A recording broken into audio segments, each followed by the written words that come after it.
السلام علیکم، کے نیوز ہیڈ لائنز کے ساتھ میں ہوں حارث علی شاہ گیلانی۔ چلتے ہیں آج کی ہیڈ لائنز کی جانب۔ رخ کریں گے دادو کا، جہاں سے رپورٹ کر رہے ہیں ہمارے نمائندے سید سفیر حسین نقوی۔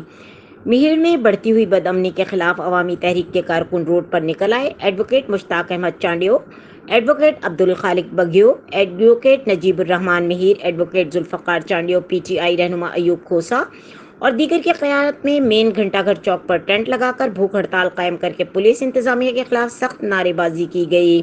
مظاہرین نے کہا کہ دن بدن بڑھتی ہوئی بدامنی نے شریف شہریوں کا جینا دشوار کر دیا۔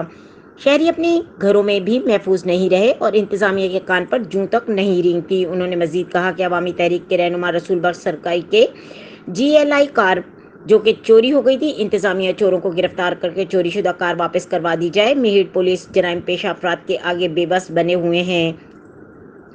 بڑھتی ہوئی بدامنی کے باعث کاروباری افراد سخت پریشانی کا شکار ہیں۔ مظاہرین نے chief justice of Pakistan, chief justice of Sindh, IG Sindh, DIG Hyderabad اور دیگر اعلیٰ حکام سے مطالبہ کیا ہے کہ میہر تحصیل کے اندر بڑھتی ہوئی بدامنی کا نوٹس لے کر امن و امان بحال کروایا جائے، دوسری صورت میں پرامن احتجاج جاری رہے گا۔ مزید اپڈیٹس کے لیے ہمارے ساتھ رہیے گا اور تب تک کے لیے اپنا خیال رکھیے گا۔ اللہ حافظ۔